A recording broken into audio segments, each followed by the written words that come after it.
Total mapa, please. Evening, Tita. I was actually Adrian's classmate even before Southridge.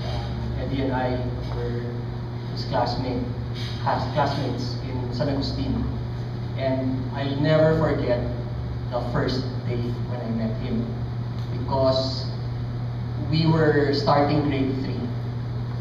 And it was the first time that he was joining our section. He had been in another section in grade 2.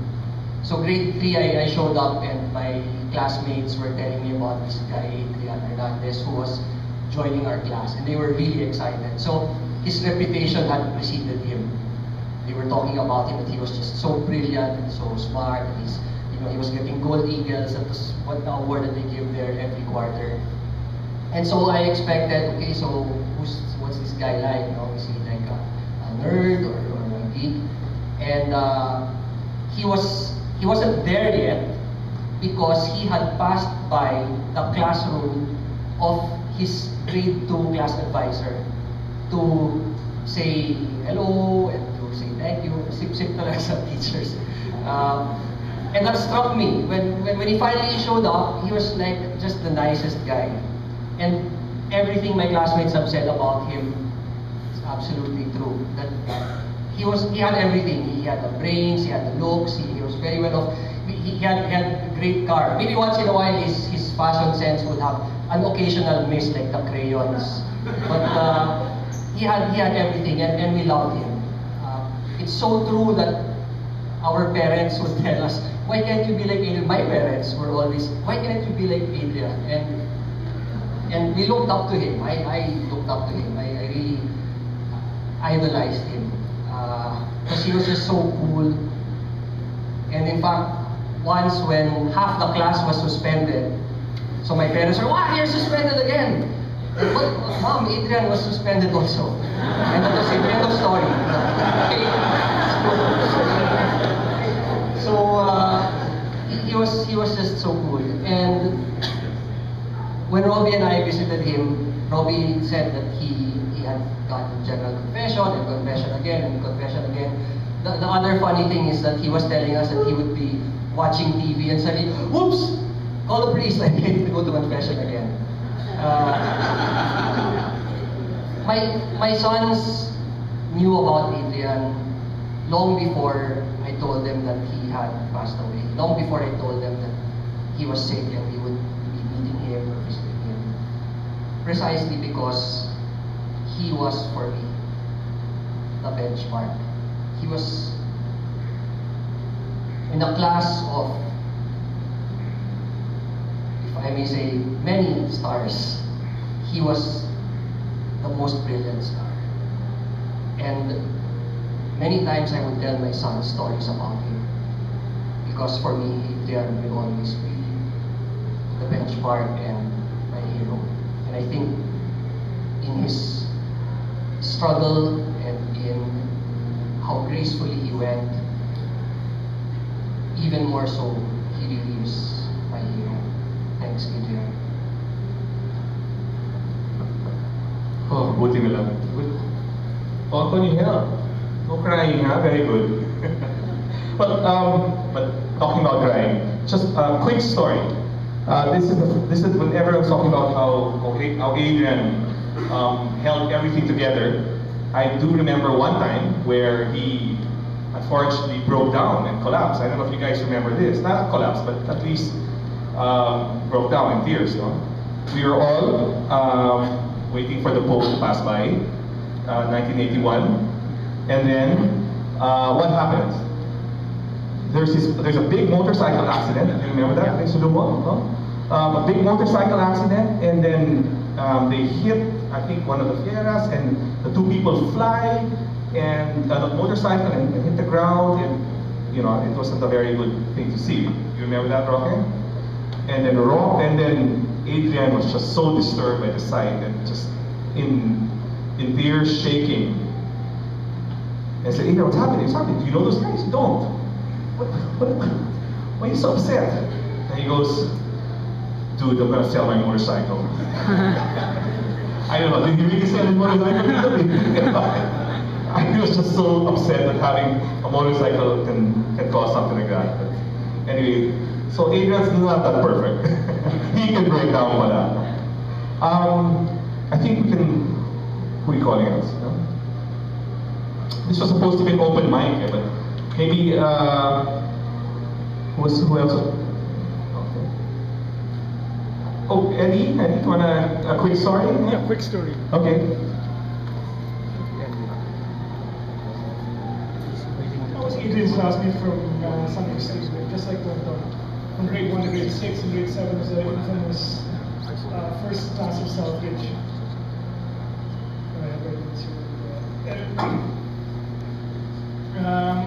It's true what they, at least I was only there for the first year, then we moved away. But it was true what they said about the suspension. Now I'm no saint that I wasn't the worst, but I did run a 1-day suspension. And back then, I had a reputation of all my jokes bombing, which probably I never lost that talent. But I remember I served a 1-day suspension, and on the school bus on the way back to Makati, Adrian says to me, "You know, Eddie, it was very funny in class today." Because the fact that I wasn't there made the class funnier. That story came back to me as I was being around my other classmates. And I'm sorry that I never really got to see him since for all that time. But getting updates from Perty and from Joel, and they really did feel really bad about what was happening. And yeah, why you did. Thank you. Actually, you know, if Adrian had his way, we'd actually be drinking and toasting here, no? But it's a bit irreverent. So we're gonna hold back the wine that I brought, but anyway. See, pinagalitan na ako, don't drink here. we will not. we won't. Outside na lang. Sige, ito one is giving me the sign. Outside. You would have wanted it here. Raise a hand. Who wants to drink here, sana? Ako lang. Okay, just kidding. But I'd like to introduce, for the non-Southridge people, no, and again, with your indulgence, I'd like to introduce a very special friend of ours. No? Friend na ngayon, pero dati idol namin to. Pero at least you could call him a friend now. He was our tutor, very inspiring teacher, Ateneo legend. And guys, we're so privileged that he's going to say a few words to his very long time tutor, at least for 3 years. He was your tutor, no, Mr. Dumo.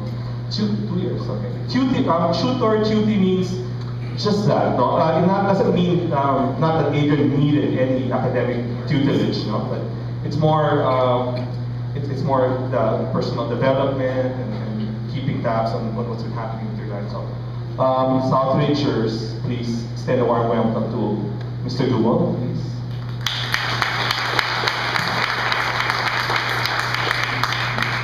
Well, this is not prepared. It was Paco warned me that I would be asked to say a few words when I walked in. And so he told me 3 minutes. And so I have to share with you some reflections about Adrian, how he was. You've heard it from his classmates who have been very eloquent. The first one is that this is hard to say, but I think he shows us that it's true. That cancer is a benediction, because you know when you're going to go, and you can prepare for it. And the second reflection is that, as one of them had already said, the important thing is to make a good ending of your life. And he did that. His last days have been described to you somewhat by some of his classmates. The third thing is when I walked in, Fernando told me that, well, Adrian had talked about an exchange of messages which we did, texting. And in particular, he was comparing himself to the repentant thief. And I think Fernando thought that came from me. And I told him no. When I visited him some 2 weeks ago, I told him, do you remember when you were grade 7, I gave you a class in drama that you did a mime, and the mime that you did was the parable of the prodigal son. And he said he didn't remember, but that's apparently triggered something. And he said, my prayer now is the prayer of the repentant thief.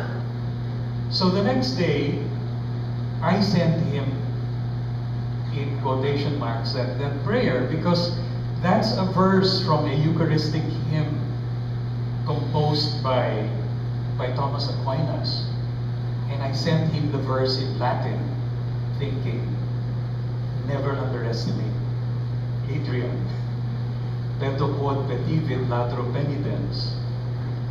And Adrian wrote back asking, can you give me a translation? So I did, and I guess that's what he was using. I begged, or I asked for what the penitent thief begged for. Then the last thing is, since Fernando opens up the possibility that the messages may have helped him, was to share with you something that I did send him, and perhaps this was also something that he was doing in his last days. I told him, it was a long message. First, do a Martin Heidegger. Well, with Adrian, you have to drop names like these philosophers, graduated from Duke, and accept the inevitability of death. Second, do a Jean-Paul Sartre and consider that the difference between